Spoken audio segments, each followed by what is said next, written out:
Yeah, You're still off here. I didn't hit broadcast, so I apologize for those of you who are waiting for us to go live. Now we're live again. This is the CaddyInfo Cadillac Conversations. Now we actually have everybody on. Now that we rebooted, I apologize for the technical glitches. You didn't miss much, except Jim and Jim made the most wonderful points I've ever heard. But sorry, I think that Tesla and Apple are thinking that cars are fundamentally going to change. And as I say, that if it's not just an autonomous car, but if it becomes a transportation module that's able to pass from one form to another and so on. So, in other words, you would sit in a chair, and the chair would go into a car, and then the chair would turn into a powered scooter, and then the chair would turn into your the chair you sit in during the waiting room in the doctor's office without you ever leaving the chair. You would just pass from one form of transportation to the next. That sounds like I don't foresee that. I don't foresee that at all. Might be a school bus or something, or a transport van, something like that, but not the family car. No, but I'm telling you, I bet these guys are thinking there's some fundamentally, the cars are not going to just be smarter cars. The cars are fundamentally going to change into something else. Well, I think if you think about what is the something else, then maybe you're as I say, maybe your desk chair that you're sitting in right now, in the future, will be your transportation module that you go to work in. Well, it is now because I work at home on the computer sometimes. But still, I think that there's room for that kind of car, and I think they're right. I just don't think that the other types of cars they're going to change too, and they're not going to go away. Like I said, you still have a bunch of, there's all kinds of cars on the road. I like to count Priuses when I go to work because I figure it takes 3 Priuses to make up for my CTSV. And I feel good if I see 3. Actually, it takes an infinite number because they have a worse carbon footprint than your CTSV does. Well, that's true. It takes more carbon to make the batteries in the Prius than it does your CTSV will ever pollute. Yeah, I was just trying to make a light point without being exact on the engineering sense. If you look at the Canadian battery factor that they used for the first year, the carbon footprint of the battery when it arrived at the factory exceeded that of the entire life cycle of a DTS. So, and most Cadillacs are so clean at the tailpipe you could breathe them safely. So, except during acceleration. So, I think I had a '77 Chevy that was that clean at the tailpipe. We've talked about this before, but remind me, how far would an electric car range have to be before you would be comfortable with an all-electric car? A couple of 100 miles at least. Yeah, 250 miles. 200 miles is your pain threshold? 200, 250, something like that, yeah. Now, the corollary to that, I guess my question would be, how long does it take to recharge? In other words, if I'm driving cross-country, it's got to recharge in 3 minutes, right? Mm-hmm. I got to stop at a gas station. Right now, I can stop at a gas station. 5 minutes later, I'm on the road for another 350 miles. Right. So it's got to be something like a capacitive array where I could pull into a charging station, zap, it's recharged, and I'm on the road again. Well, the capacitive array is good in principle, but if you look at the capacitance required to replace even an ordinary car battery, you're looking at billions of microfarads, or billions of farads. I'm sorry. So I think that there's no technology that remotely can approach that in something less than a city block. So I think that we're stuck with chemical energy storage in batteries for the time being. Here's something. It's like everybody's talking at once. Yeah. Yeah. What's your point, Kevin? Are you hearing the audio feedback from? Has everybody got other windows that have video running before still running? Yeah, I'm hearing like multiple, like everybody's talking at once. Okay, close all your windows except for the Google Hangout and the site. I do have all of them closed. Well. Yeah, I don't hear everyone talking at once. I only hear each of you talking. Where's your microphone, Kevin? in a computer. That's it. Your speakers are feeding back to the microphone. I don't hear it severely. It's not a problem for me. Yeah. So it's basically a local problem. Oh, wait a minute. Oh, yeah, that's right. Yeah, I think they do, because I only have. Well, I just lost your voice for a split second. If you can cut your computer speakers off where it only comes to the headphones, that should take care of it. Should we keep talking and so that you can tune? Okay. I'm speaking now. 1, 2, 3, 4, A, Tesla, Apple. I think that we'll treat those Cadillac. Cadillac. Well, pink Cadillac. Use more bass in your voice. Yeah, pink Cadillac. Bringing. Kevin, is that helping? I think that we'll see cars like that on the road, and we'll treat them just like we do the commuter vans and stuff like that. We'll just treat them with courtesy, give them room, and pretty much ignore them on the road.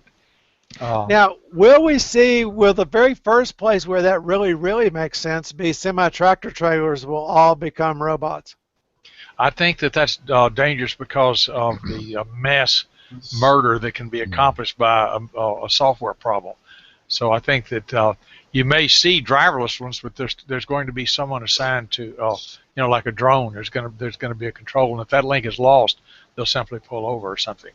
Kevin, are you still getting too much feedback? I'm getting it's a repeating loop. Yeah, that sounds like you're getting an echo of another video display. You only have this window open and not any other windows? Right. That happened to me one time. It was just Google+. Kevin, you want to drop out and rejoin? That's dangerous. It sure is. He's gone. Well, Let's hope he comes back. But Volvo has an 18-wheeler now that drives itself, and so does Mercedes. They have an 18-wheeler that drives itself. Both of them obviously are still in the experimental stage. And I think it's I don't remember which one it is. I think it's the Volvo that the driver every 10 minutes has to put his hands on the wheel. He don't drive it, but there's sensors in the wheel. Just to prove he's there. Yeah. There's sensors in the wheel, and if he don't touch the wheel, the steering wheel, once every 10 minutes, the truck will pull over to the right shoulder and stop itself. Yeah. Well, that's just to get acceptance of the idea. I think that if it's capable of driving itself, that's the key. But I think that this all depends on those sensors you were talking about earlier, and if there's ever a gap, like if you hit a piece of new pavement where there are no stripes, and the sensors can't tell where you are on the road, that the software has to have a default position, such as slow down, look ahead, communicate with other vehicles, and/or pull over and stop. Well, our current cars, though, depend, like our nav systems depend on mapping, but what they're saying, these new cars will depend on their sensors. Yeah. And so they'll be able to, with sense, if the road stopped ahead, then they have to get more instructions. It reminds me of a sea story, though, where somebody told me the story about running into, not literally running into, but passing a cargo ship out in the open ocean, and there was a dog on watch on the cargo ship. Everyone else has gone to bed, which actually was apparently very effective for them because the dog would bark if it saw a light. And so as long as they were just steaming out the open ocean with no other ships around, then the dog was quiet. But if it saw another light, it would bark. And then somebody could come see if it was a problem or not. I want that dog. Well, you may need that to keep up with your pod car. Yeah, somebody to wake me up. Kevin back. Kevin, we're thinking about you if we lost you somehow. I'm gonna send you another invite in case you're out there trying to rejoin. Now, if you're having technical difficulties, I understand and thank you for being on, and I understand if you give up.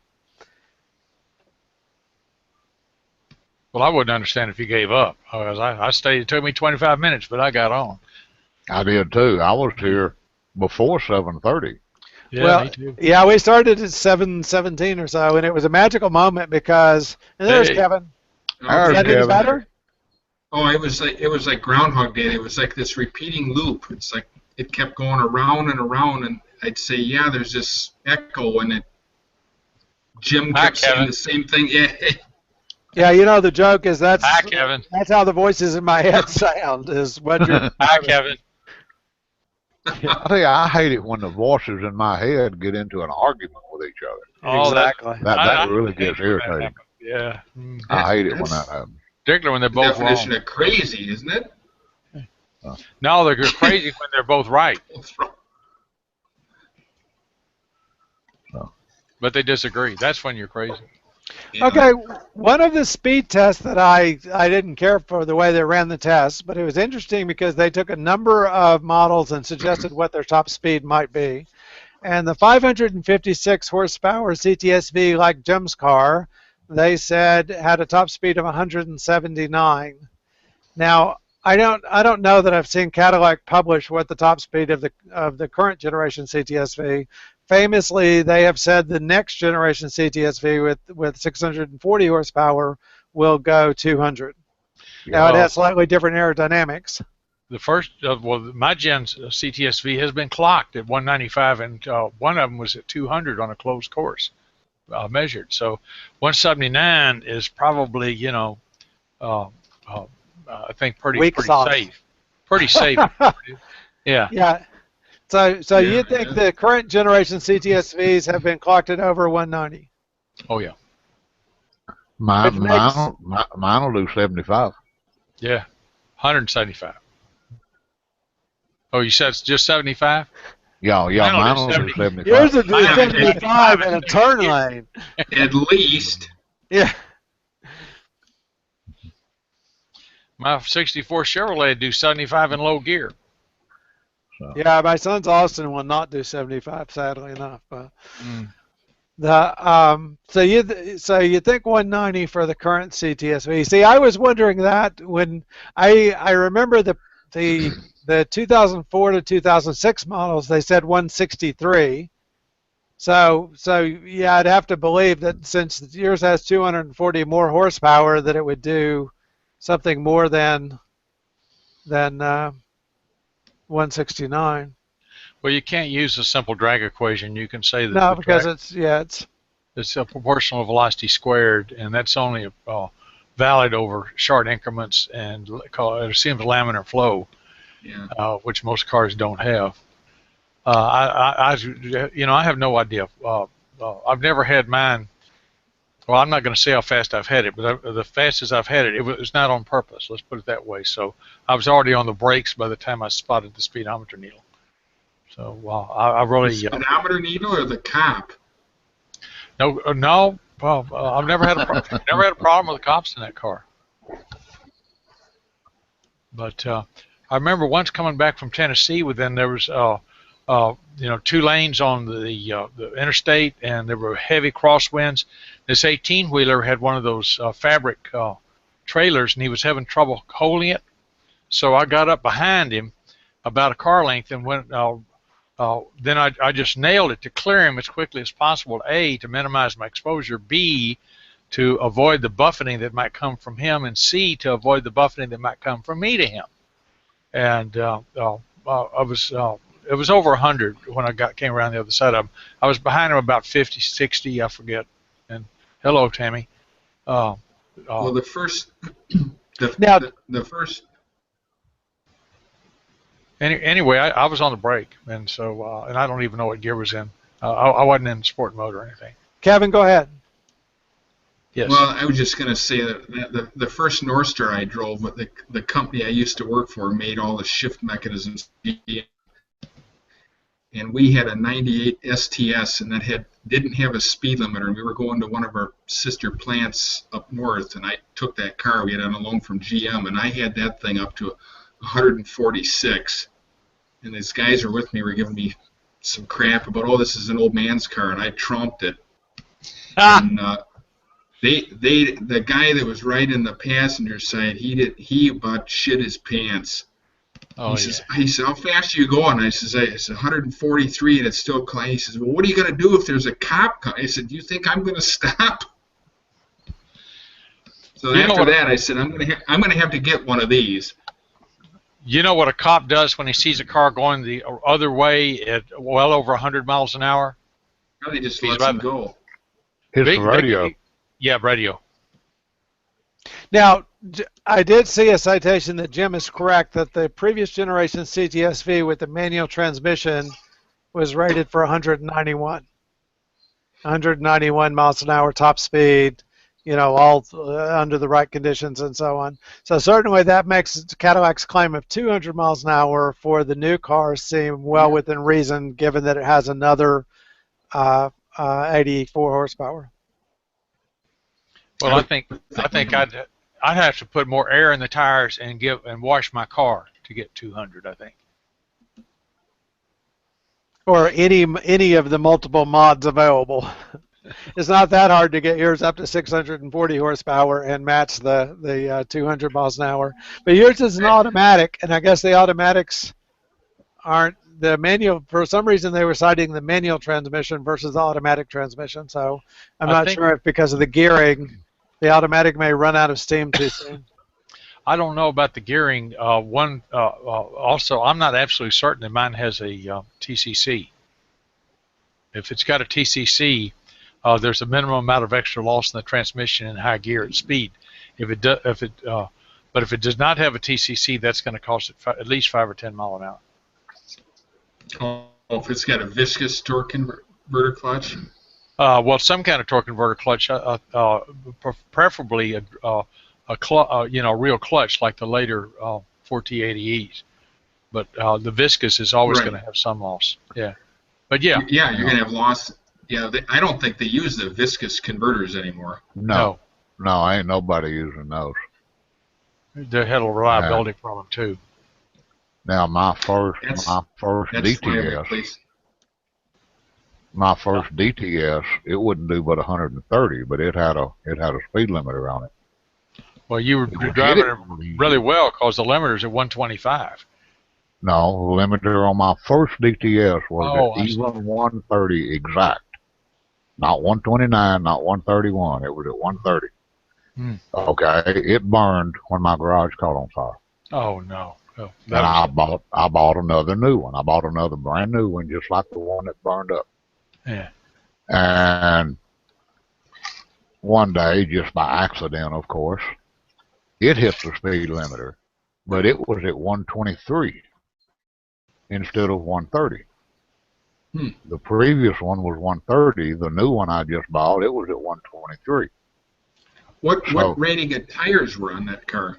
H. Yeah, they're rated for 130. 125, 130. H tires are rated for 130. Go look it up. Yeah. Yep. And so why would they lower? I took it over to Cadillac and complaining about the first one was at 130 and this one was at 123.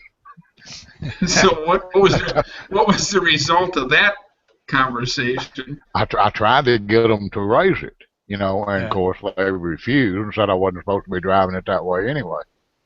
I've had people talk to me that way, and I tell them it's none of their damn business. You going to fix the car? Well, that's exactly what I told them, yeah. And they said they would not do it. So I went and had it tuned and just took the speed limiter off of it. No, let me rephrase that. I couldn't remove it, but I could adjust it. So I just adjusted it up to 190. I knew it wouldn't matter. So I just set it up to 190, which effectively removed it. Well, my 97 ETC in the owner's manual said the car will go 150 miles an hour flat. Those words. But then I never did. The whole time I had that car, I never did just hold it to see what the max was. But I did hit 144 in it. Yeah. I had heard in this, and the guys running the Silver State Classic that the I don't remember if it was a DeVille or an STS. The actual top speed was around 160, 165 in that range. If That's you took what the speed limiter off, it was limited to 155, but it was good for 160, 165 in that range. See, well, I think Al always said that 300 horse North Star, the North Star ran out of breath at about 153, 154. That's why the Z-rated package never had a speed limiter. Yeah, so you look at the gear ratios and the red line, and that's pretty much it. on mine, at 144, it was still pulling, but not a whole lot. So it had a little bit left. I'm guessing it would have went, if I'd had a little more room, I was coming up on some traffic and had to slow down. Yeah, on But the if I'd streets, had you a never little, know. When they're running a it on little, the road, you never know if you have a tailwind or if there's a little downhill yeah, stretch, or in the real world, things that aren't in the simulation work out just fine. but I think it would have went just a little over 150. Yeah. But now Now, this I one, am very excited about the new 8-speed transmissions. How much do those matter to you guys? I'd like to see it. I have some big gaps between some of the lower gears. My car has a real low gear, which makes it eminently drivable in supermarket parking lots. It's easy to drive in the snow because if you have a light foot and that real low gear, the feather touch is simple. It's instinctive. It's as easy to drive in the snow as any car I've ever had, which is really something I was concerned about for a long time. But I would like to have a little, the first, second, and third a little bit closer together, because when it drops from fourth into third at 40 miles an hour, then the RPM goes up to around 1,700, and that car with the 6.2 is capable of staying at 12 to 1,500 all day if you keep it, if you're just normal driving. And that if a couple more gears, it'll be smoother, quieter, and better gas mileage with no change in the engine tune. Kevin, what do you think is the 8-speed differentiator for you? Yeah, the only thing is if it starts hunting through all the gears, that if they make that less perceivable. Yeah, it would have to jump, right? You'd have to if you accelerate on the high, it's going to get to 8th gear as rapidly as it can, just like the 6-speed it searches for 6th gear. And then if you floor it, it's got to go from 8th gear to 4th gear or 3rd gear. It doesn't have to go through all of them. No, it can skip right one to the other. Yeah, even the Eldo would do that. But the Eldo, of course, was an E. You put a little hysteresis in the computer, but then it'll do that. My my CTS will not hunt gears. It'll decide what to do and go for it. Granted, we're talking. My Silverado truck has got a 6-speed transmission, and I don't really notice that shifting through the gears much at all. Yeah. It's if you handle it in the computer algorithm, well, then it's not going to act like a hydraulic valve plate. They can only do one gear at a time, like an old Hydromatic. So would it be a differentiator for you, Kevin? No, I'd have to drive one, to see how it felt, but I don't think that would deter me from buying something like that. So I would almost rather pay a little bit more for a CTS that comes with an 8-speed than for an ATS that only comes with the 6-speed. To me, it's all about the chassis. It depends on what they keep at cruising speed, what your RPM is. The given RPM, the better the mileage you're going to get. So it has a little bit wider. It has a little bit wider. What's the effective final drive ratio? Exactly. Yeah. GM has this habit. I don't know why, but it seems to be very firm, that they tune they gear their cars to be running at 2,200 RPM at the cruise speed that they're designed to go. And it's I've found that in every car I've had since the 50s, every GM car. And I've always thought that was an ideal defense to explain to the state trooper why I was going 80. Because that was the design speed for the car, is it was supposed to go 80 and cruise. Uh-huh. Yeah, how'd that work out? Yeah, not well. So that was the perfect I always 2200. I always see my stuff run around. I see mine run around 15 to 1800 at cruising speed, but Hmm. not above the 2200. You know, not that seems 2200 seems a little high. Yeah. Mine runs around 25 cruise.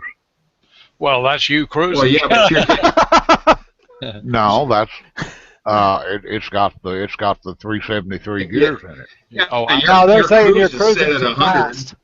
Well, Yeah. no, the recommended cruising it runs right at 2500.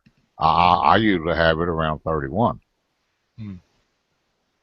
That's what I like to cruise at. Hmm. Well, if you had, see, you got the 6-speed. So if you Now I've had got 4-speed. you got the 4-speed. Yeah. Okay. The 6-speed has a wider ratio. The low gear is 4-to-1 on the 6-speed, and I suspect they're going to keep that. That gives you a nice, easy drive at low speed with an engine that doesn't have a lot of torque below 1,000 RPM.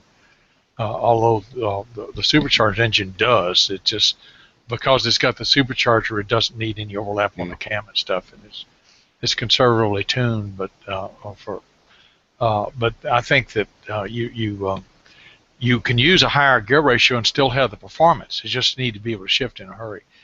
The newer ones have throttle by wire and electrically controlled transmission. And the way mine works is, if you go to downshift, you don't feel a thing. The wife doesn't even notice it. The computer quietly disengages the transmission, blips the throttle, perfectly matches the RPM, then engages the throttle, and all of a sudden you get another 500 RPM. You do it again, you get another 500 RPM silently and quickly. And if you touch the throttle, you just have that much more throttle response because of the gear ratio. The torque is pretty much flat across the band. Yeah. How much do you guys use gear selection when you're on the highway or when you're driving your car around? Like mine has as pardon? Like a manual gear selection. Well, because the automatic, a lot of the modern automatics will let you select gears and hold gears. Oh, Do you like use a that? Tiptronic thing where you can bump it up or bump it down. Yeah. Mm-hmm. Yes. If I'm in a little bit of a hurry, I do I it. never I do use it it. quite a bit. I use Mine it rarely.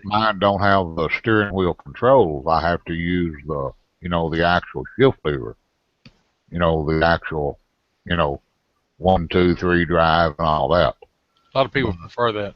But if I'm in a hurry and in traffic, whether it's 40-mile-an-hour traffic or 60-mile-an-hour traffic, I will use it when I need to. When I don't want to wait for the shift, I Yes. I want instant throttle response. Then I'll go ahead and downshift manually. That's exactly when I use it. Is if I were on a 2-lane highway and about to pass someone, I would go ahead and downshift manually, so that I'm not waiting for it to shift when I get out in the other lane. The other time I use it quite a bit is on ramps. That I'll go ahead and have the car in a lower gear, so that when I do accelerate onto the on ramp, then again I'm not waiting on it to shift or not taking a chance that it shifts at the wrong time. Right.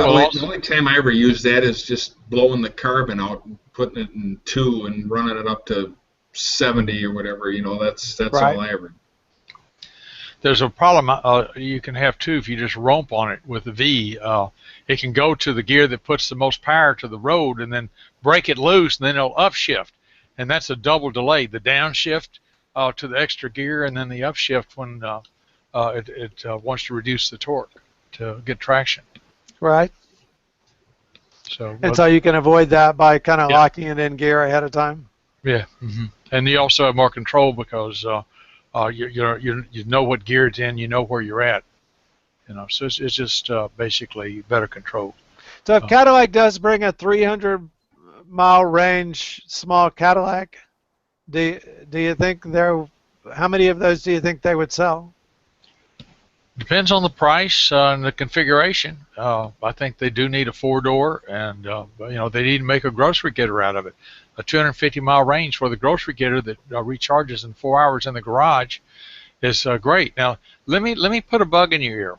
Suppose there was a filling station that you could rent Now, this is for an electric-only car.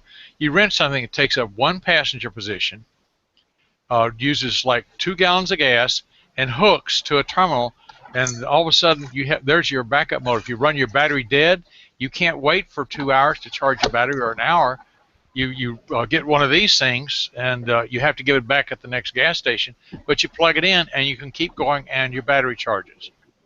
Exactly, an 80-pound battery that'll fit in the passenger compartment. I wasn't saying battery. I would think it'd be a little motor generator. But yeah. Power source, an 80-pound. You know, yeah, I see the analogy as like the external power power source that's used with your phone, right? Where you can buy something that's this size, and then plug your phone into that. Well, I was thinking about something like a. It's like a propane tank exchange. Yeah. Yes. Bingo. Yeah. Well, that's a different concept because it doesn't have the motor. But yeah. But to your point, I mean, I usually with 2 empty back seats, so I'd be happy to have 3 more people-sized batteries to stick in my back seat. In the car, yeah, that works too. That's why that was attractive to me. I'd buy a robot that was just a battery, and all it did was get in the car and sit there and recharge the car. You know, if it got me another 40 miles of range. Yeah, or just leave it in the car all the time and charge it when you're parking. Yeah. With that. The previous owner of the house had a 220 outlet he used for a paint gun, and he actually painted his car. And I think with battery exchanges, you're going to get the worst of the worst battery. How do you figure? If you're trading them out, what he's worried is I'll get a brand new battery extender until I go to the gas station, and then the next one they give me will be the, in the end of life battery, and then the next one I get will be an end of life battery that version doesn't even work with my car, and then at the next station I'll get a broken battery. Is that what you mean, Kevin? Always that. When I got a tank. Your sound's breaking up. Paint exchange. Kevin, you're cutting out. How's this? Good. Good. How's this? Good. That's okay. No, I said like with the propane thing. The only time I go there is when they tell me, oh, your tank needs to be certified. It's like, oh, and then I go dump it off at a propane exchange.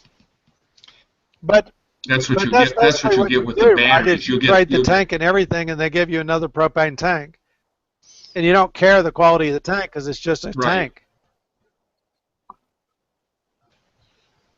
But I don't know if batteries are going to be as exchangeable as propane tanks. I like your idea. Right. You're going to get, or what I understood your idea to be, which is to use a battery extender that fits in the passenger compartment but would interface with the car.